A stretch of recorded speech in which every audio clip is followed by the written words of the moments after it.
പ്രവാചകൻ മൂസ നബി അവതരിപ്പിച്ച ദൈവീ ദൃഷ്ടാന്തങ്ങൾക്ക് മുന്നിൽ ജാലവിദ്യക്കാർ പരാജയപ്പെടുകയും അവര് മൂസ നബിയിലും ദൈവത്തിലും വിശ്വസിക്കുന്നുവെന്ന് ഉറക്കെ പ്രഖ്യാപിക്കുകയും ചെയ്തത് ഒരിക്കലും ഫറോവയ്ക്ക് ക്ഷമിക്കാൻ കഴിഞ്ഞില്ല.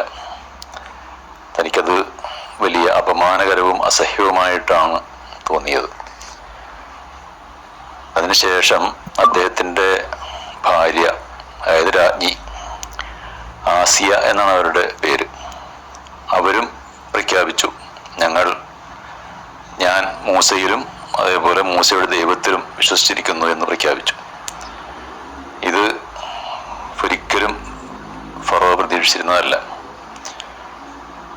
അങ്ങനെ ഫറോവ മർദ്ദനമുറകൾ ഓരോന്നോരോന്നായി അവരുടെ നേരെ പ്രയോഗിച്ചു. നിഷ്ഠൂരമായ ആ പീഡനങ്ങൾക്കൊന്നും തന്നെ അവരുടെ അവിശ്വാസത്തെ പിന്തിരിപ്പിക്കാൻ കഴിഞ്ഞില്ല.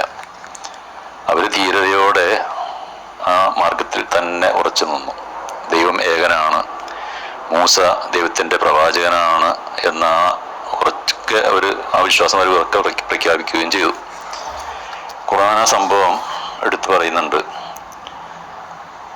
വിശ്വാസികൾക്ക് മാതൃകയായി ഫറോവയുടെ പത്നിയെ ദൈവം ഉദാഹരിക്കുന്നു.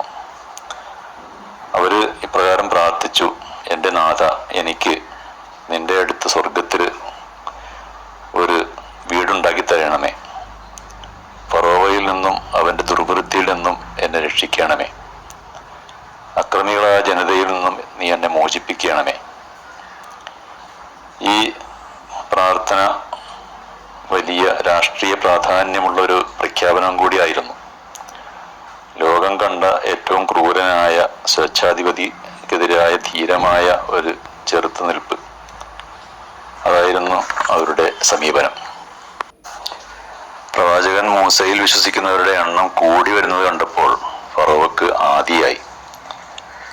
ഫറോവ പ്രഖ്യാപിച്ചു: ഞാൻ മൂസയെയും കൊല്ലും, മൂസയുടെ വംശത്തിൽപ്പെട്ട ആൺമക്കളെ മുഴുവനും കൊന്നു തീർക്കും എന്ന് പ്രഖ്യാപിച്ചു.